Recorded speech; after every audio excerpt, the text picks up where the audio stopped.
ಶ್ರೀ ಗುರುಭ್ಯೋ ನಮಃ. ಎಲ್ರಿಗೂ ಕೂಡ ನಮಸ್ಕಾರ. NRM ಅಕಾಡೆಮಿಗೆ ಮತ್ತೊಮ್ಮೆ ಸ್ವಾಗತ. ಇವತ್ತು ನಾವು 2 ಮಾರ್ಕ್ಸ್ ಇಂಪಾರ್ಟೆಂಟ್ ಕ್ವೆಶನ್ಸ್ ಎಲ್ಲ ಚಾಪ್ಟ್ರಿಂದ ನೋಡ್ತಾ ಇದ್ದೀವಿ. ಎಷ್ಟು ಕ್ವೆಶನ್ಗಳು ಒಂದು ಚಾಪ್ಟ್ರಿಂದ ಕೇಳ್ಬೋದು ಅನ್ನೋ ಅಂದಾಜು ಲೆಕ್ಕ ಹಾಕಿದ್ದೀನಿ. ಅದನ್ನು ಕೂಡ ನಾವು ಡಿಸ್ಕಸ್ ಮಾಡ್ತಾ ಇದ್ವಿ. ಮಿಡ್ ಟರ್ಮ್ ತುಂಬ ಹತ್ತಿರ ಇರೋದ್ರಿಂದ ಬರೀ 2 ಮಾರ್ಕ್ಸು 3 ಮಾರ್ಕ್ಸು ಆ ಥರ ವೀಡಿಯೋಗಳನ್ನ ಹಾಕ್ತೀನಿ. ನೀವು ಅದನ್ನು ಓದ್ಕೊಂಡ್ರೆ ಮಾರ್ಕ್ಸ್ ಜಾಸ್ತಿ ಬರುತ್ತೆ. ಸೊ ಇವಾಗ ಫಸ್ಟ್ ಕ್ವೆಶನ್ನ ಸ್ಟಾರ್ಟ್ ಮಾಡೋಣ. ಫಸ್ಟು ನಾವು ಎ ಪಿಯಿಂದ ಸ್ಟಾರ್ಟ್ ಮಾಡೋಣ, ಹಾಗೆ ನೆಕ್ಸ್ಟು ಚಾಪ್ಟರ್ಗಳನ್ನ ತೊಗೊಂಡು ಮಾಡೋಣ. ಫಸ್ಟ್ ಕ್ವೆಶನ್ ನೋಡೋಣ. Find the 31st term of the A P 3, 7, 11, 15 up to 399 and also find the number of terms. So ಫಾರ್ಮುಲಾಗಳ ಮೇಲೆ ಜಾಸ್ತಿ ಇರುತ್ತೆ 2 ಮಾರ್ಕ್ಸ್ಗೆ ಎ ಪಿಯಿಂದ. ಈಗ ಕ್ವೆಶನ್ಗಳು ನೋಡೋಣ. ಒಂದು 4-5 ಕ್ವೆಶನ್ ಯಾವ ಥರ ಕೇಳ್ಬೋದು ಅಂತ ಈ ವಿಡಿಯೋದಲ್ಲಿ ಹಾಕಿರ್ತೀನಿ ಒಂದು ಚಾಪ್ಟ್ರಿಂದ. ಫಸ್ಟ್ ಬಂದು ಫೈಂಡ್ ದ 31st ಟರ್ಮ್ ಅಂದರೆ A31ನ ನಾವು ಫೈಂಡ್ ಔಟ್ ಮಾಡಬೇಕು. ಎ ಕೊಟ್ಟಿದ್ದಾನೆ 3, ಡಿ ಏನು 7 - 3 4, ಆಮೇಲೆ nth ಟರ್ಮ್ ಕೊಟ್ಟಿದ್ದಾನೆ 399.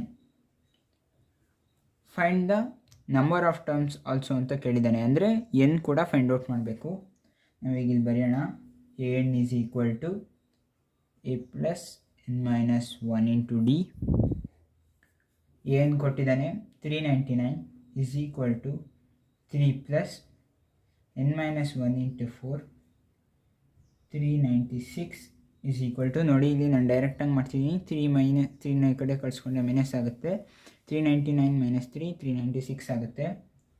n - 1 into 4 396 by 4 is equal to n - 1. So 4 1s are 4, 99s are 99 is equal to n - 1. n is equal to 99 plus 1. n is equal to 100. So number of terms ಬಂದು 100 ಅಂತ. ಈಗ A31st term ಕಂಡುಹಿಡಿಯೋಣ. A31 is equal to a plus 30 into D. A ಬಂದು 3 plus, ನೋಡಿ ಇಲ್ಲಿ ಯಾವುದೇ ಮಾಡೋಕ್ಕೆ ಮುಂಚೆ ನೀವು ಫಾರ್ಮುಲಾನ ಬರೀಬೇಕು. ಇದು ಸಿಂಪ್ಲಿಫೈಡ್ ವರ್ಷನು. ಈಗ 31st ಕೇಳಿದರೆ a ಪ್ಲಸ್ 30d ಅಂತ ಹಾಕೊಳ್ಳೋದು. ಅದು ಹೆಂಗೆ ಬಂತು ಅಂದರೆ ಇದು an ಜಾಗಕ್ಕೆ 31 ಅಂತ ಹಾಕೊಂಡು ಮಾಡಿದೆ. ನೋಡಿ ಇಲ್ಲಿ 31 - 1 30. ಸೊ ಡೈರೆಕ್ಟಾಗಿ ನಾವು ಆ ಥರ ಬರ್ಕೊಂಡಿದ್ದೀವಿ. ನೀವು ಇದಕ್ಕೂ ಕೂಡ ಮುಂಚೆ ಫಾರ್ಮುಲಾನ ಬರೀರಿ. ನೋಡಿ ಇಲ್ಲಿ ನಾನು ಬರೆದೇ ಬಿಡ್ತೀನಿ. an is equal to a plus n - 1 into D. 3 plus 30 into 4 is equal to 3 plus 120. A31 is equal to 123. So ಇಷ್ಟೇ ಆನ್ಸರು. ಈಸಿಯಾಗಿರೋದೆ ಆಲ್ಮೋಸ್ಟ್ ಅಲ್ಲಿ ಕೇಳ್ತಾರೆ. ಎಲ್ಲ ಫಾರ್ಮುಲಾ ಬೇಸ್ಡೇ ಆಗಿರುತ್ತೆ, ಆರಾಮಾಗಿ ಸಾಲ್ವ್ ಮಾಡ್ಬೋದು. ನೆಕ್ಸ್ಟ್ ಕ್ವೆಶನ್ ನೋಡೋಣ. In an A P A3 is equal to 15, S10 is equal to 125. Find the common difference. ನೀವು ನೋಡ್ಬೋದು A3 is equal to 15, S10 is equal to 125. ಇಲ್ಲಿ ಥರ್ಡ್ ಟರ್ಮ್ ಕೊಟ್ಟಿದ್ದಾನೆ 15 ಮತ್ತು ಸಮ್ ಆಫ್ 10 ಟರ್ಮ್ಸ್ ಕೊಟ್ಟಿದ್ದಾನೆ. Correct ಅಲ್ವಾ? ಏನು 125 ಅಂತ. ಸೊ ಈಗ ಏನು ಮಾಡಬೇಕಂದ್ರೆ ಇಲ್ಲಿ A3 is equal to a plus 2d. So 15 is equal to a plus 2d. Correct ಅಲ್ವಾ? ಸೊ ನಾವು 15 ಈ ಕಡೆ ಕಳ್ಸೋಣ, ಏನು ಹೇಗೆ ಸಬ್ಸ್ಟಿಟ್ಯೂಟ್ ಮಾಡೋಣ. 15 ಮೈನಸ್ 2d. ಸೊ ಇವಾಗ S10 ಕೊಟ್ಟಿದ್ದಾನೆ. ಸೊ ನಾವೀಗ SN ಫಾರ್ಮುಲಾ ಹಾಕೋಣ. SN is equal to n by 2 2a plus n - 1 into D. S10 ಕೊಟ್ಟಿರೋದ್ರಿಂದ 10 ಬೈ 2 2 ಇಂಟು ಎ ಅಂದರೆ 15 - 2d plus 10 - 1 into D. D ಕೂಡ ನಮಗೆ ಗೊತ್ತಿಲ್ಲ, ಸೊ ಹಾಗೆ ಬರ್ಕೊಳ್ಳೋಣ. 125 ಎಷ್ಟು ಅಂದರೆ 125 ಅಂತ ಕೊಟ್ಟಿದ್ದಾನೆ. 5 into 30 - 4d 10 - 1 plus 9d. 125 by 5 into ಇರೋ 5 ಈ ಕಡೆ ಬಂದರೆ ಡಿವಿಷನ್ ಆಗುತ್ತೆ. Is equal to 30 plus 5d.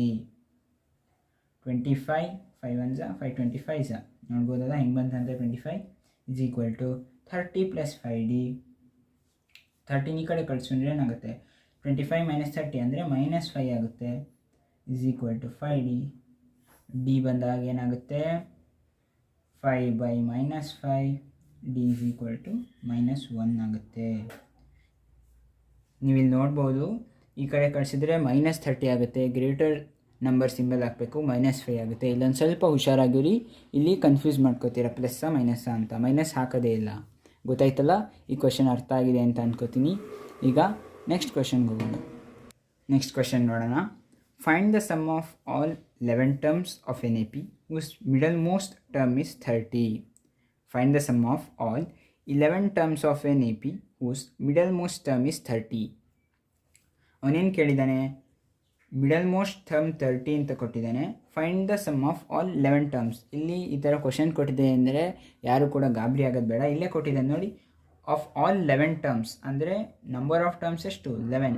ನಮಗೇನು ಕಂಡುಹಿಡಿಬೇಕು, S11ನ ಕಂಡುಹಿಡಿಬೇಕು, ಕರೆಕ್ಟ್ ಅಲ್ವಾ. Sum of 11 terms whose middlemost term is 30. Middlemost term, ಈಗ ಮಿಡಲ್ ಟರ್ಮ್ ಅಂತಂದರೆ ಟೋಟಲ್ 11 ಇದೆ. ಸೊ ಇದು ಆಡು. ಹೆಂಗೆ ತೊಗೋತೀರಾ ಮಿಡಲ್ ಟರ್ಮ್ನ, 11 + 1 / 2, ಕರೆಕ್ಟ್ ಅಲ್ವಾ. ಮಿಡಲ್ ಟರ್ಮ್ ಅಂತಂದರೆ ಆಗೇನಾಗುತ್ತೆ, 12/2 ಆಗುತ್ತೆ. 6th term, middle most term ಬಂದು 6th ಟರ್ಮ್ ಆಗುತ್ತೆ ಅವಾಗ, ಕರೆಕ್ಟ್ ಅಲ್ವಾ. So A6 = 30. ಹೆಂಗೆ ಹೇಳಿ, ಮಿಡಲ್ ಮೋಸ್ಟ್ ಟರ್ಮ್ 30 ಇದೆ. ಮಿಡಲ್ ಮೋಸ್ಟ್ ಟರ್ಮ್ ಯಾವುದು, 6th ಟರ್ಮ್. ಸೊ ಅದಕ್ಕೆ A6 = 30, ಕರೆಕ್ಟ್ ಅಲ್ವಾ. ಈಗ A6 30 ಅಂತ ಅಂದರೆ ನಾವು ಒಂದು ಈಕ್ವೇಷನ್ ಮಾಡ್ಕೊಳ್ಳೋಣ. An = A + n - 1 × D. ನಾವಿಲ್ಲಿ A + n - 1 × D = n. ಏನಿಲ್ಲ, ಸುಮ್ಮನೆ ಈ ಕಡೆ ಬರ್ಕೊಂಡೆ ಅಷ್ಟೇ. A6ಗೆ ಸಬ್ಸ್ಟಿಟ್ಯೂಟ್ ಮಾಡೋಣ. A + 6 - 1 ಬಂದು ನೋಡಿ ಬರಿತೀನಿ, 6 - 1 × D 30. A + 5D = 30. ನಾವು ಇದನ್ನು ಈಕ್ವೇಷನ್ 1 ಅಂತ ಅಂದ್ಕೊಳ್ಳೋಣ. ಈಗ SN ಫಾರ್ಮುಲಾ ಹಾಕೋಣ. SN = n/2 × 2A + n - 1 × D. ನೀವು ಯಾವುದೇ ಫಾರ್ಮುಲಾ ಸಬ್ಸ್ಟಿಟ್ಯೂಟ್ ಮಾಡೋಕ್ಕೆ ಮುಂಚೆ ಫಾರ್ಮುಲಾನ ಬರೀರಿ, ಇಲ್ಲಾಂದರೆ ಮಾರ್ಕ್ಸ್ ಕಟ್ ಮಾಡ್ತಾರೆ. ಸೊ SN = n ಅಂದರೆ 11/2 × 2A + n ಬಂದು 11 - 1 × D, ಕರೆಕ್ಟ್ ಅಲ್ವಾ. = 11/2 × 2A + 10D, ಕರೆಕ್ಟ್ ಅಲ್ವಾ. ಸೊ ಇವಾಗ 11/2 ಇಲ್ಲಿ 2 ಕಾಮನ್ ತೆಗೆದ್ರೆ A + 5D. 2ನ ಇಲ್ಲಿ ಕಾಮನ್ ತಗೋತಾ ಇದ್ದೀನಿ. 11/2 × 2 A + 5D. ಸೊ ಇಲ್ಲಿ 2 ಕ್ಯಾನ್ಸಲ್ ಆಗುತ್ತೆ. 11 × A + 5D ಆಗುತ್ತೆ. ನೀವು ಈಗ ಈಕ್ವೇಷನ್ 1ನ ನೋಡಿ. A + 5D = ಏನು, 30 ಅಂತ ಇದೆ ನೋಡಿ. ಇಲ್ಲಿ ಮಾಡ್ತೀನಿ, 11 × A + 5D ಅನ್ನೋ ಜಾಗಕ್ಕೆ 30 ಅಂತ ಹಾಕ್ತೀನಿ. = 11 × 30 330, ಕರೆಕ್ಟ್ ಅಲ್ವಾ. So sum of 11 term = 330. ಗೊತ್ತಾಯ್ತಲ್ವಾ. ಈ ಥರ ಕ್ವಶನ್ಸ್ ಕೊಟ್ಟರೆ ನೀವು ಹೆಂಗೆ ಮಾಡಬೇಕಂತ ಗೊತ್ತಾಯ್ತಲ್ವಾ. ಸೊ ಈಗ ನೆಕ್ಸ್ಟ್ ಕ್ವಶನ್ ನೋಡೋಣ. ನೋಡಿ, ಇದು ಕಾಣಿಸ್ಲಿಲ್ಲ ಅಂತಂದರೆ ಇಲ್ಲಿ ನೋಡಿ A + 5D ಬರುತ್ತೆ. A + 5D ಅಂದರೆ ಈಕ್ವೇಷನ್ 1. A + 5D = 30 ಅಂತ ಮಾಡಿದ್ದೀವಿ. ಸೊ A + 5D ಜಾಗಕ್ಕೆ 30ನ ಸಬ್ಸ್ಟಿಟ್ಯೂಟ್ ಮಾಡ್ತೀವಿ. ಇಲ್ಲಿ 2ನ ಕಾಮನ್ ತೊಗೋತೀನಿ. ಇಲ್ಲಿ 2A + 10D ಇರೋದು 2 ಕಾಮನ್ ತೊಗೊಂಡ್ರೆ A + 2 ಕಾಮನ್ ತೊಗೊಂಡ್ರೆ 5D ಆಗುತ್ತೆ. ಗೊತ್ತಾಯ್ತಲ್ವಾ. ಸೊ A + 5D ಜಾಗಕ್ಕೆ 30 ಸಬ್ಸ್ಟಿಟ್ಯೂಟ್ ಮಾಡಿದ್ದೀನಿ. So sum of 11 terms = 330. ಆ ಕ್ವಶನ್ ಅರ್ಥ ಆಯಿತು ಅಂತ ಅಂದ್ಕೋತೀನಿ. ಈಗ ನೆಕ್ಸ್ಟ್ ಕ್ವಶನ್ ನೋಡೋಣ. The third term of an AP is 8 and the ninth term of an AP exceeds 3 times the third term by 2. Find the sum of its first 19 terms. First ಕ್ವಶನ್ನ ಕ್ಲೀನಾಗಿ ಓದ್ಕೊಳ್ಳಿ. ಏನು, third term of the AP A3 ಕೊಟ್ಟಿದ್ದಾನೆ. First given ಬರ್ಕೊಳ್ಳಿ. A3ನ ಅವನು ಕೊಟ್ಟಿದ್ದಾನೆ, ಏನು 8 ಅಂತ ಕೊಟ್ಟಿದ್ದಾನೆ. ನೆಕ್ಸ್ಟ್ ಏನು, the 9th term of the AP exceeds 3 times the third term by 2. ಇಲ್ಲಿ ನೋಡಿ, 9th term of the AP exceeds 3 times. Times ಅಂತ ಅಂದರೆ ಮಲ್ಟಿಪ್ಲೈ ಮಾಡಬೇಕು. 3 times third term by 2. By ಅಂತ ಅಂದರೆ ಅಡಿಷನ್ ಮಾಡಬೇಕು ಅಂತ, ಟೈಮ್ಸ್ ಅಂತಂದರೆ ಯಾವಾಗಲೂ ಮಲ್ಟಿಪ್ಲಿಕೇಶನ್ ಮಾಡಬೇಕು. ಈಗ 9th ಟರ್ಮ್ ಏನಾಗುತ್ತೆ, 3 into A3 is equal to 8 plus 2. A9 ಏನಾಗುತ್ತೆ ಅವಾಗ 3 is 24 ಪ್ಲಸ್ 2. A9 ಬಂದು 26 ಆಗುತ್ತೆ. ಸೊ ಈಗ ನಮಗೆ 9th ಟರ್ಮ್ ಕೂಡ ಸಿಕ್ಕಾಯಿತು. ಅವನೇನು ಕೇಳಿದ್ದಾನೆ, find the sum of its 19 terms. ನಮಗೆ A9 ಸಿಕ್ಕಾಗಿದೆ, A3 ಗೊತ್ತಿದೆ. ಸೊ ಇವಾಗ ಏನು ಮಾಡ್ಬೋದು, ನಾವು 2 ಈಕ್ವೇಷನ್ ತಗೊಂಡು ಸಬ್ಟ್ರಾಕ್ಟ್ ಮಾಡಿದ್ರೆ ನಮಗೆ A ಸಿಗುತ್ತೆ. ಸೊ ಇವಾಗ ನೋಡಿ, A3 is equal to A plus 2D, correct ಅಲ್ವಾ? 8 is equal to A plus 2D, ಇದೊಂದು ಈಕ್ವೇಷನ್ ಅಂತ ತಗೊಳ್ಳೋಣ. ನೆಕ್ಸ್ಟ್ A9 ಗೊತ್ತಿದೆ, A9 is equal to A plus 8D, where 26 is equal to A plus 8D. ಇದನ್ನು equation 2 ಅಂತ ತಗೊಳ್ಳೋಣ. ಇವೆರಡನ್ನು solve ಮಾಡಿದ್ರೆ ನಮಗೇನು ಸಿಗುತ್ತೆ, A plus 8D is equal to 26, A plus 2D is equal to 8. ಈಗ ಮೈನಸ್ ಮಾಡೋಣ. ಮೈನಸ್ ಮಾಡಬೇಕಾದ್ರೆ ಯಾವಾಗಲೂ ಸೈನ್ ಉಲ್ಟಾ ಆಗುತ್ತೆ. ಸೊ ಒಂದು plus A minus A cancel ಆಗುತ್ತೆ. ಇವಾಗ 6D 8D minus 2D is equal to 6D is equal to 26 minus 8 ಅಂದರೆ 18. D is equal to 18 by 6. D is equal to 3. ಇವಾಗ ನೋಡ್ಬೋದು ನಮಗೆ D ಸಿಕ್ಕಿದೆ. ಈಗ ನಮಗೆ ಡಿಫ್ರೆನ್ಸ್ ಸಿಕ್ಕಿದೆ. ಈ ಡಿನ ಯಾವುದಾದ್ರು ಒಂದು ಈಕ್ವೇಷನಲ್ಲಿ ಸಬ್ಸ್ಟಿಟ್ಯೂಟ್ ಮಾಡಿದರೆ ನಮಗೆ ಎ ಕೂಡ ಸಿಗುತ್ತೆ. ಸಬ್ಸ್ಟಿಟ್ಯೂಟ್ ನೋಡಿ, ಇಲ್ಲಿ ಬರೀತಿದ್ದೀನಿ ಸೈಡಲ್ಲಿ, D is equal to 3 in equation 1, correct ಅಲ್ವಾ? ಯಾವುದಾದ್ರು ಈಕ್ವೇಷನಿಗೆ ಮಾಡಿ. 8 ಈಸ್ ಈಕ್ವಲ್ ಟು, ನಾನು ಚಿಕ್ಕ ನಂಬರ್ ಇದೆ ಅಂತ ಮಾಡ್ತಾಯಿದ್ದೀನಿ ಅಷ್ಟೇ. It is equal to A plus 2 into 3. 8 is equal to A plus 6. 8 minus 6 is equal to A. A is equal to 2. ನಮಗೆ ಈಗ A ವ್ಯಾಲ್ಯೂನು ಕೂಡ ಸಿಕ್ಕಾಗಿದೆ. ಈಗ ಎಲ್ಲ ಸಿಕ್ಕಾಗಿದೆ ನಮಗೆ. SN ಫಾರ್ಮುಲಾಗೆ ಏನೇನು ಬೇಕು ಎಲ್ಲ ಕೂಡ ಸಿಕ್ಕಾಗಿದೆ. ಈಗ ಫಾರ್ಮುಲಾ ಹಾಕೋದು ಸಬ್ಸ್ಟಿಟ್ಯೂಟ್ ಮಾಡೋದಷ್ಟೇ. SN is equal to n by 2 into 2A plus n minus 1 into D. S19 is equal to 19 by 2 into 2A. A ಅಂದರೆ ನಮ್ಗೆ ಈಗ ಸಿಕ್ಕಿದ್ದೀವಿ ನೋಡಿ, ಇಲ್ಲಿ ನಾವು ಕಂಡುಹಿಡ್ಕೊಂಡಿದ್ವಿ. 2 into 2 plus 19 minus 1 18 into D ಬಂದು 3 to 3 is equal to 19 by 2 into 4 ಅಲ್ವಾ, 4 ಪ್ಲಸ್ 54. 19 ಬೈ 2 ಇಂಟು 58, ಕರೆಕ್ಟ್ ಅಲ್ವಾ? ಇವಾಗ ನೋಡಿ 58, 2 1s 2 29s, ಕರೆಕ್ಟ್ ಅಲ್ವಾ? 19 ಇಂಟು 29 ಮಾಡಿದ್ರೆ ನನಗೆ S19 is equal to 551. Sum of 19 terms is equal to 551.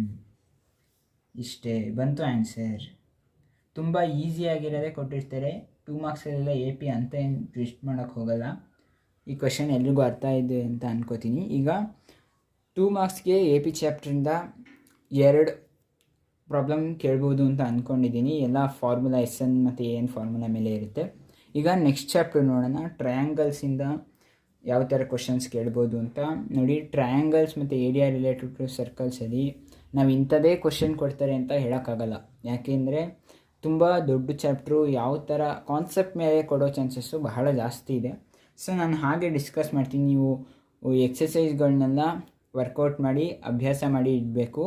ಯಾವುದೇ ಥರ ಕ್ವಶನ್ ಕೇಳಿದ್ರು ನಿಮಗೆ ಅದನ್ನು ಮಾಡೋಕ್ಕೆ ಬರಬೇಕು, ಗೊತ್ತಾಯ್ತಲ್ವಾ? ನಾವು ಟ್ರಯಾಂಗಲ್ಸ್ಗೆ ಯಾವ ಥರ ಇಂಥದ್ದೇ ಬರುತ್ತೆ, ಇದೇ ಟೈಪ್ನಲ್ಲಿ ಬರುತ್ತೆ ಅಂತ ಹೇಳೋಕ್ಕಾಗಲ್ಲ. ಸೊ ಇವಾಗ ಸ್ವಲ್ಪ ಎಕ್ಸಾಂಪಲ್ ಕ್ವಶನ್ಸ್ನ ನೋಡೋಣ. ಟ್ರಯಾಂಗಲ್ಸ್ ಚಾಪ್ಟ್ರಲ್ಲಿ 2 ಕ್ವಶನ್ ಕೇಳ್ಬೋದು 2 ಮಾರ್ಕ್ಸ್ಗೆ. ABCD is a trapezium in which AB is parallel to DC, E and F are the points on the non-parallel side. Also, EF is parallel to AB. Show that AE by ED is equal to BF by FC. ಇವಾಗ ನೀವು ಇಲ್ಲಿ ನೋಡ್ಬೋದು, ABCD is a trapezium in which AB is parallel to DC. ಒಂದು A B C D ಅನ್ನೋ trapezium ಇದೆ ಅಂತ ಅಂದ್ಕೊಳ್ಳೋಣ. ಅದರಲ್ಲಿ A B is parallel to D C, E and F are the points on the non parallel side. ಅಂದರೆ ಈಗ ನೋಡಿ figure ಬರ್ತೀನಿ, ಯಾವುದೇ ಕ್ವಶನ್ ಆದ್ರೂ ನಿಮಗೆ triangle, area related to circles ಅಥವಾ ಸರ್ಕಲ್ಸಲ್ಲಿ ಫಸ್ಟು ನೀವು ಡಯಾಗ್ರಾಮ್ನ ಬರೀಬೇಕು, ಗೊತ್ತಾಯ್ತದ? ಇಲ್ಲ ಅಂದರೆ ನಿಮ್ಮ ಕ್ವಶನ್ ಅರ್ಥ ಆಗೋದು ಕಷ್ಟ, ಜೊತೆಗೆ ಮಾರ್ಕ್ಸ್ ಕೂಡ ಕಟ್ ಮಾಡ್ತಾರೆ. ಸೊ ಈಗ ಇಲ್ಲಿ ಎ ಬಿ ಸಿ ಡಿ ಟ್ರಪೀಜಿಯಮ್ ಅಂತ ಹೇಳಿದೆ ನಾವೀಗ ಒಂದು ಟ್ರಪೀಜಿಯಮ್ ಬರೆಯೋಣ.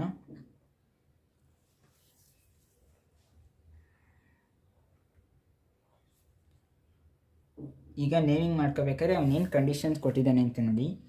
A B C in which A B is parallel to D C, ಇದನ್ನ ಎ ಬಿ ಅಂತ ತಗೊಳ್ಳೋಣ. ಸೊ ಅವಾಗ parallel to D C, parallel ಆಗಿರಬೇಕು, ಕರೆಕ್ಟ್ ಅಲ್ವಾ? ನೋಡಿ ಇದಕ್ಕೆ ಪ್ಯಾರಲಲ್ಲು ಇದು. E F are the points on non parallel side. E F ಅನ್ನೋದು ನಾನ್ ಪ್ಯಾರಲಲ್ ಸೈಡ್ ಇವು. ಸೊ ಇಲ್ಲಿ ಇ ಮತ್ತು ಇದು F. And E F is parallel to A B, ಅಂದರೆ ಇ ಎಫ್ ಬಂದು ಎ ಬಿಗೆ ಪ್ಯಾರಲಲ್ ಆಗಿದೆ, ಕರೆಕ್ಟ್ ಅಲ್ವಾ? Show that A E by E D, A E by E D is equal to B F by F C. First ನೀವು ಗಿವನ್ನ ಬರ್ಕೋಬೇಕು ಈ ಥರ ಪ್ರಾಬ್ಲಮ್ಗಳಲ್ಲಿ. Given A B C D is a trapezium. ಗಿವನ್ಗೂ ಕೂಡ ಮಾರ್ಕ್ಸ್ ಇರುತ್ತೆ, ಎಲ್ಲರೂ ಕೂಡ ಕ್ಲೀನಾಗಿ ಗಿವನ್ ಟು ಪ್ರೂವ್ ಮತ್ತು ಪ್ರೂಫ್ನ ಮಾಡಬೇಕು. A B C D is a trapezium where A B is parallel to D C, correct ಅಲ್ವಾ? A B is parallel to D C ಅಂತ ಕೊಟ್ಟಿದ್ದಾನೆ. ನೆಕ್ಸ್ಟ್ ಟು ಶೋ ಏನು ಅಥವಾ to prove A E by E D is equal to B F by F C, correct ಅಲ್ವಾ? So ಇವಾಗ ಇಲ್ಲೊಂದು ಸಣ್ಣ ಕನ್ಸ್ಟ್ರಕ್ಷನ್ನ ಮಾಡ್ಕೋಬೇಕು. ಯಾವ ಥರ ಕನ್ಸ್ಟ್ರಕ್ಷನ್ನು ನೋಡಿದ್ವಿ, ಎ ಮತ್ತು ಸಿನ ಜಾಯಿನ್ ಮಾಡಬೇಕು. ಯಾವ ಥರ? ಈ ಇ ಎಫ್ನ ಅದು ಇಂಟರ್ಸೆಕ್ಟ್ ಮಾಡಬೇಕು ಜಿ ಅನ್ನೋ ಒಂದು ಪಾಯಿಂಟಲ್ಲಿ. ಈಗ ನೋಡಿ ಬರಿತೀನಿ first. Join A C intersecting E F at G such that, ನೋಡಿ ಬರಿತೀನಿ ಕೆಳಗಡೆ, such that E G is parallel to DC and GF is parallel to AB. ನೋಡ್ಬೋದು ಇಲ್ಲಿ ಯಾವ ಥರ ಕನ್ಸ್ಟ್ರಕ್ಷನ್ ಮಾಡಬೇಕಂದ್ರೆ, A C intersecting E F, E ಎಫ್ನ intersect ಮಾಡಿಕೊಂಡು ಜಿ ಅನ್ನೋ ಪಾಯಿಂಟಲ್ಲಿ, such that E G, E ಮತ್ತು G is parallel to D C, D ಸಿಗೆ ಪ್ಯಾರಲಲ್ ಇರಬೇಕು, ಮತ್ತು ಜಿ ಮತ್ತು F is parallel to A B. ನಡೆಯುವ ಕನ್ಸ್ಟ್ರಕ್ಷನ್ ಮಾಡಿ ತೋರಿಸ್ತೀನಿ ನಿಮಗೆ.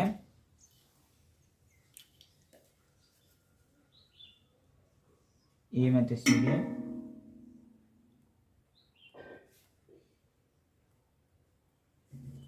ಅಟ್ ಜಿ, ಈ ಪಾಯಿಂಟ್ನ ನಾವು ಜಿ ಅಂತ ಮಾರ್ಕ್ ಮಾಡ್ಕೊಳ್ಳೋಣ. ನಾವೇನಕ್ಕೆ ಈ ಥರ ಮಾಡಿದ್ವಿ ಅಂದರೆ, ನೀವು ಬಿ ಪಿ ಟಿ ಥಿಯರಮ್ನ ಮುಖಾಂತರ ಈ ಕ್ವಶನ್ನ ನಾವು ಸಾಲ್ವ್ ಮಾಡಬೇಕು. ಆವಾಗ ನಮಗೆ ಒಂದು ಟ್ರಯಾಂಗಲು ಮತ್ತು ಪ್ಯಾರಲಲ್ ಸೈಡ್ ಬೇಕಾಗುತ್ತೆ, ಅದಕ್ಕೆ ನಾವು ಈ ಥರ ಕನ್ಸ್ಟ್ರಕ್ಷನ್ನ ಮಾಡ್ಕೊಂಡಿದ್ದೀವಿ. ಸೊ ಇವಾಗ ಪ್ರೂಫಿಗೆ ಬರೋಣ. ಪ್ರೂಫ್ ಏನಂತ ಅಂದರೆ, ಇನ್ ಟ್ರಯಾಂಗಲ್, ನೋಡಿ ನಾನು ಹೇಳಿದಂಗೆ ಟ್ರಯಾಂಗಲ್ ಎ ಡಿ ಸಿ, ಮೊದಲು ಟ್ರಯಾಂಗಲ್ ಎ ಡಿ ಸಿ ತೊಗೊಳ್ಳೋಣ. ಇಷ್ಟೇ ನೋಡಿ ಈಗ ಈ ಟ್ರಯಾಂಗಲ್ ಮಾತ್ರ ನೋಡಿ ನಿಮಗೆ, ಅವಾಗ ಗೊತ್ತಾಗುತ್ತೆ. Triangle A D C E G is parallel to D C, ಕರೆಕ್ಟಾ? ನೀವು ಇದಕ್ಕೆ ಪ್ರತಿಯೊಂದು ಸ್ಟೆಪ್ಗೂ ಕೂಡ ರೀಸನ್ ಬಡಿಬೇಕು. ಏನಕ್ಕೆ ಅಂತ ಅಂದರೆ, ನಾವು ಕನ್ಸ್ಟ್ರಕ್ಷನ್ನಿಂದ E G is parallel to D C ಅಂತ ನಮಗೆ ಗೊತ್ತು. ಸೊ ಅವಾಗ ಬಿ ಪಿ ಟಿ ಥಿಯರಮ್ ಹಾಕಿದ್ರೆ A E by E D is equal to A G by G C, correct ಅಲ್ವಾ? ಬಿ ಪಿ ಟಿ ಥಿಯರಮ್ ಇದೆ ಮಾಡೋದು. ಏನಕ್ಕೆ? ನಾವು ಆಗಲೇ ಹೇಳಿದಂಗೆ ರೀಸನ್ ಬರಬೇಕು. ಬಿ ಪಿ ಟಿ ಕರೆಕ್ಟ್ ಅಲ್ವಾ? ಈಗ ಇನ್ನೊಂದು ಟ್ರಯಾಂಗಲ್ ತೊಗೊಳ್ಳೋಣ. In triangle A B C, ಇಲ್ಲಿ ನೋಡಿ, in triangle A B C, A B C, ಈ ಕಡೆ ಟ್ರಯಾಂಗಲ್ ನೋಡಿ, ಇಲ್ಲಿ G F is parallel to A B. ಏನಕ್ಕೆ? ಕನ್ಸ್ಟ್ರಕ್ಷನ್. ಮತ್ತು ಇಲ್ಲೂ ಬಿ ಪಿ ಟಿ ಹಾಕಿದ್ರೆ B F by F C is equal to A G by G C. Reason ಬರೆಯೋಣ, B P T ಅಂತ. ನೋಡಿ, ನಾನು ಇದನ್ನು ಈಕ್ವೇಷನ್ 1 ಅಂತ ತಗೋತೀನಿ, ಇದನ್ನ ಈಕ್ವೇಷನ್ 2 ಅಂತ ತಗೋತೀನಿ. ಫ್ರಮ್ 1 ಆ್ಯಂಡ್ 2 ನೋಡಿ ಇಲ್ಲಿ A G by G C, A G by G C. So ಇವಾಗ ನಾವು ಇವೆರಡನ್ನ ಈಕ್ವೇಟ್ ಮಾಡ್ಬೋದು. ಏನು, A E by E D is equal to B F by F C. ನೋಡಿ ಇಲ್ಲಿ ಅವ್ರೇನು ಕೇಳಿದ್ದಾರೆ, ನಾವು ಅದನ್ನು ಪ್ರೂವ್ ಮಾಡಾಗಿದೆ. ಈಸಿಯಾಗಿರೋ ಕ್ವಶನ್ಸ್ನೇ ಕೇಳಿರ್ತಾರೆ, ನೀವು ಇಂಥದನ್ನೆಲ್ಲ ನೋಡ್ಕೊಂಡು ಹೋಗಬೇಕು. ಪ್ರೂವ್. ಈ ಕ್ವಶನ್ ಈಸಿಯಾಗಿದೆ, ಬಿ ಪಿ ಟಿ ಮೇಲಿರುತ್ತೆ ಅಥವಾ ಇಲ್ಲ ratio of the similar triangles ಮೇಲಿರುತ್ತೆ. ಈ ಥರ ಕ್ವಶನ್ಗಳನ್ನ ಕೇಳ್ತಾರೆ. ಈ ಕ್ವಶನ್ ಎಲ್ರಿಗೂ ಅರ್ಥ ಆಗಿದೆ ಅಂತ ಅನ್ಕೋತೀನಿ. ನೆಕ್ಸ್ಟ್ ಕ್ವಶನ್ನ ನೋಡೋಣ. ಇಲ್ಲಿ ನೋಡಿ, in the figure X Y is parallel to A C. Figure ಎಲ್ರಿಗೂ ಕಾಣಿಸ್ತಿದೆ ಅನ್ಕೋತೀನಿ. X Y is parallel to A C and of triangle A B C. Triangle A B C ಅನ್ನೋದೇ ಅಲ್ಲಿ X Y parallel to A C and divides the triangles into 2 parts of equal area. ಟ್ರಯಾಂಗಲ್ನ equal area 2 parts ಆಗಿ divide ಮಾಡುತ್ತೆ. Equal area 2 parts ಆಗಿ divide ಮಾಡುತ್ತೆ. Find the ratio of A X by A B. A X by A B ಅಂತ ಕೇಳಿದ್ದಾರೆ. ಇದನ್ನು ಹೇಗೆ, first given ಬರ್ಕೊಳ್ಳೋಣ. ನೋಡಿ, ಗಿವನ್ ಬರಿತೀನಿ. ಏನು, X Y is parallel to A C, correct ಅಲ್ವಾ? Next to find ratio of A X by X B. Next ಸೊಲ್ಯೂಷನಿಗೆ ಬರೋಣ. ಏನು, X Y is parallel to A C, ಕರೆಕ್ಟಾ? ಅದನ್ನು ಅವರೇ ಕೊಟ್ಟಿದ್ದಾರೆ, ಗಿವನ್. ಇಲ್ಲಿ ನೋಡಿ, angle B X Y is equal to angle A. ನೋಡಿ, ಬಿ ಎಕ್ಸ್ ವೈ ಪ್ಯಾರಲಲ್ ಅಂತ ಅಂದಮೇಲೆ ಕರೆಸ್ಪಾಂಡಿಂಗ್ ಆ್ಯಂಗಲ್ಸ್ ಆಗುತ್ತೆ. ನೋಡಿ, angle B X Y is equal to angle A ಮತ್ತು ಆ್ಯಂಗಲ್ ಬಿ ವೈ ಎಕ್ಸ್. ನೋಡಿ, ನಾನು ನಿಧಾನಕ್ಕೆ ಹೇಳ್ತಾ ಇದ್ದೀನಿ, ನಿಮ್ಗೆ ಅರ್ಥ ಆಗೋ ರೀತಿಲಿ. B Y X is equal to angle C, corresponding angles. B Y X is equal to angle C, correct ಅಲ್ವಾ? ರೀಸನ್ ಬರೆಯೋಣ, ಕರೆಸ್ಪಾಂಡಿಂಗ್ ಆ್ಯಂಗಲ್ಸ್ ಅಂತ. ಈಗ ನೆಕ್ಸ್ಟ್ ನೋಡೋಣ, ಇವೆರಡು ಟ್ರಯಾಂಗಲ್ನ ನಾವು ಸಿಮಿಲರ್ ಅಂತ ಪ್ರೂವ್ ಮಾಡ್ಕೊಳ್ಳೋಣ. ಯಾಕೆ ಹೇಳಿ, ಎರಡು ಆ್ಯಂಗಲ್ ಈಕ್ವಲ್ ಅಂತ ಅಂದಮೇಲೆ ಅದು ಎ ಸಿಮಿಲಾರಿಟಿ ಪ್ರಕಾರ ಎರಡು triangle similar. Triangle A B C is similar to triangle X B Y. Triangle A B C is similar to triangle X B Y. ಯಾವುದು? A similarity. A similarity. ನೀವು ಪ್ರತಿಯೊಂದಕ್ಕೂ ಕೂಡ ಏನಕ್ಕೆ ಅಂತ ರೀಸನ್ ಬರೀಬೇಕು. A similarity ಅಂದರೆ ratio ಥಿಯರಮ್ನ ನಾವು ಇವಾಗ ಅಪ್ಲೈ ಮಾಡ್ಬೋದು. So area of triangle A B C by area of triangle X B Y is equal to square of their corresponding angles. ಅಂದರೆ A B by X B square. ನಾವು ಇದನ್ನ equation 1 ಅಂತ ತಗೊಳ್ಳೋಣ. Next ಇಲ್ಲಿ ನೋಡಿ, area of triangle A B C is equal to 2 into area of triangle X B Y. ಗೊತ್ತಾಯ್ತಲ್ಲ ನಿಮಗೆ? ಇವಾಗ ನೋಡಿ, area of triangle A B C by area of triangle X B Y is equal to 2/1 ಆಗುತ್ತೆ ratio. ಇದನ್ನ ನಾನು equation 2 ಅಂತ ತಗೋತೀನಿ. ಇಲ್ಲಿ ನೋಡಿ, from 1 and 2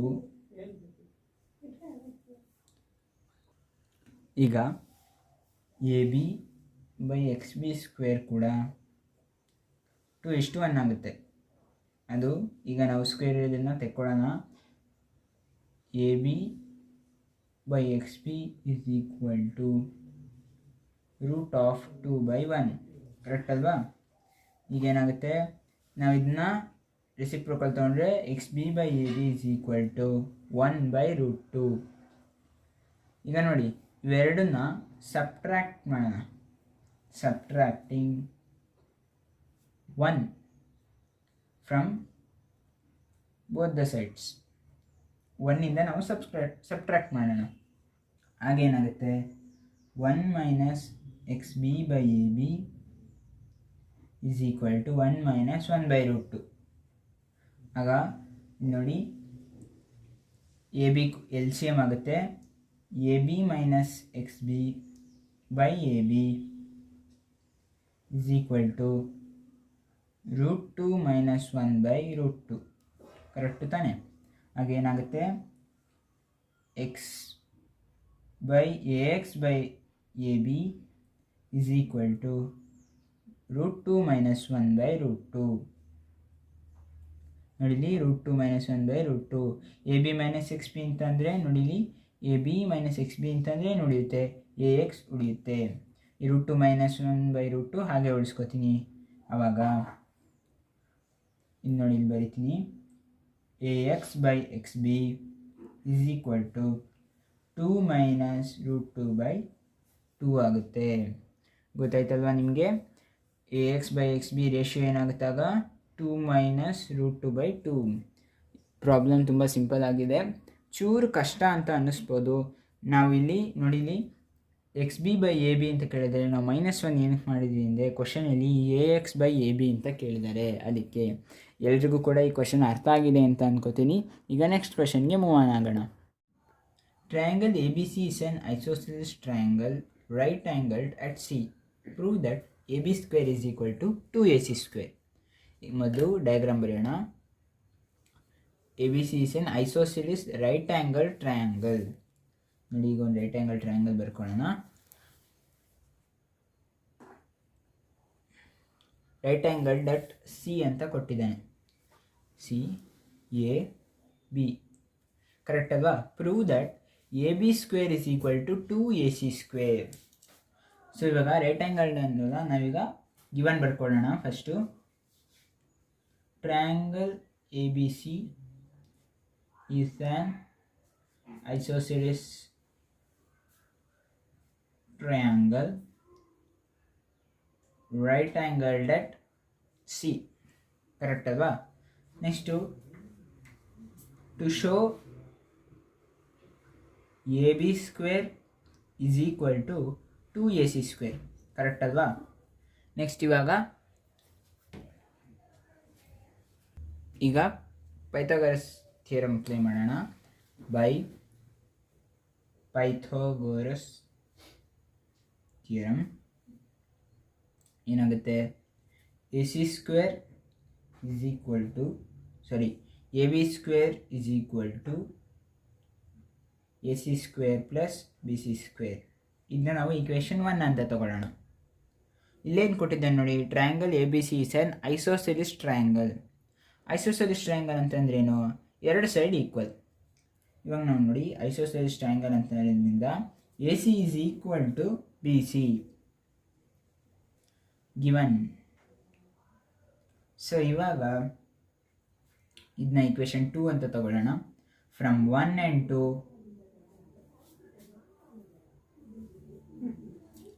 AC is equal to BC ತಾನೆ. AB square is equal to AC square plus BC ಸ್ಕ್ವೇರ್ಗೆ AC ಏನೇ ಹಾಕ್ತೀನಿ AC square. AB square is equal to 2AC square. So ಅವ್ರೇನು ಕೇಳಿದ್ರು ಅದನ್ನು ನಾವು ಈಗ ಪ್ರೂವ್ ಮಾಡಿ ಆಗಿದೆ. ತುಂಬ ಸಿಂಪಲ್ ಆಗಿದೆ. ಸ್ವಲ್ಪ ನೋಡಿ ಥಿಯರಮ್ ಮೇಲೆ ಇರುತ್ತೆ ಈ ಕ್ವೆಶನ್ನು. ಸೊ ಇವಾಗ ನೆಕ್ಸ್ಟ್ ಕ್ವೆಶನ್ನ ನೋಡೋಣ. ಏನಪ್ಪ ಕೊಟ್ಟಿದ್ದಾನೆ? Triangle ABC is similar to triangle DEF and their areas are equal. Prove that they are congruent. Triangle ABC is similar to triangle DEF and their areas are equal. Prove that they are congruent. ಈಗ ನಾವು ಮೊದಲು diagram ಬರ್ಕೊಂಬಿಡೋಣ. ಎರಡು triangle ಬರೀತೀನಿ ನೋಡಿ ಇಲ್ಲಿ ಸೈಡಲ್ಲಿ. ಇವಾಗ ಕಾಣಿಸ್ತಿದ್ಯಾ?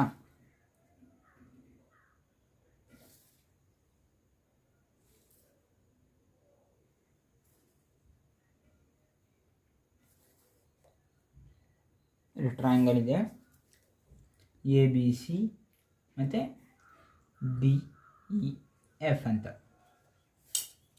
ಇವಾಗ ಏನು ಕೊಟ್ಟಿದ್ದಾನೆ, triangle A B C similar to triangle D E F, correct ಅಲ್ವಾ? ಅದೇ ಗಿವನ್ ನೋಡಿ, given and their areas are equal. Area of triangle A B C is equal to area of triangle DEF.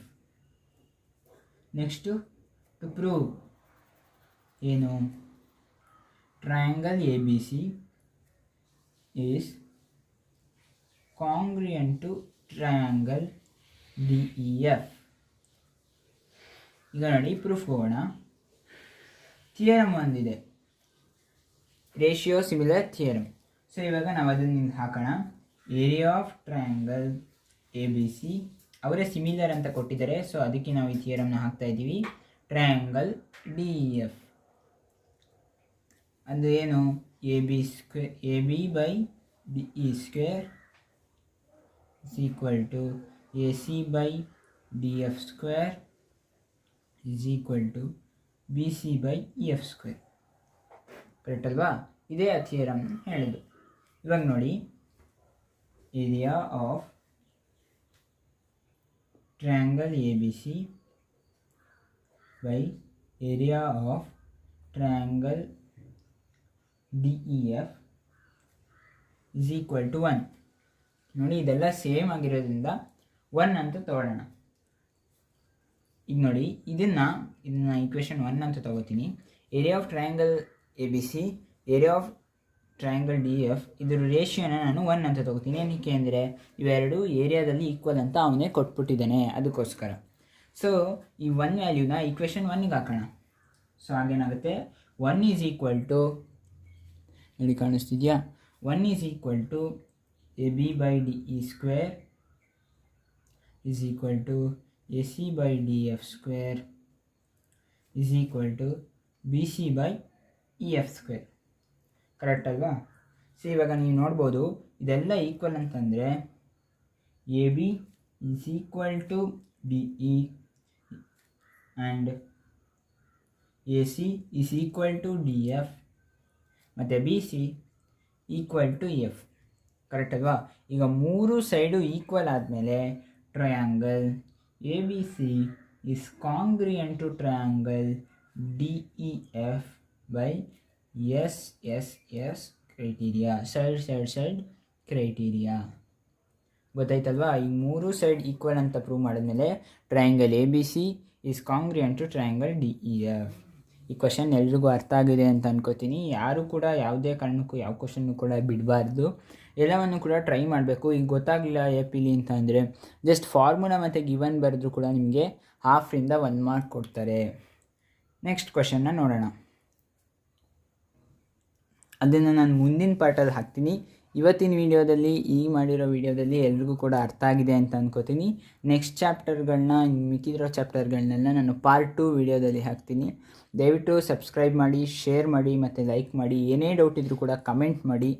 I hope ಈ ಮಾಡಿರೋ ಕ್ವಶನ್ಗಳನ್ನೆಲ್ಲ ನಿಮಗೆ ಅರ್ಥ ಆಗಿದೆ ಅಂತ ಅನ್ಕೋತೀನಿ. ಥ್ಯಾಂಕ್ ಯು, ಟಾಟಾ, ಗುಡ್ ಬೈ. ಮತ್ತೆ ಸಿಗೋಣ ಮುಂದಿನ ವೀಡಿಯೋದಲ್ಲಿ.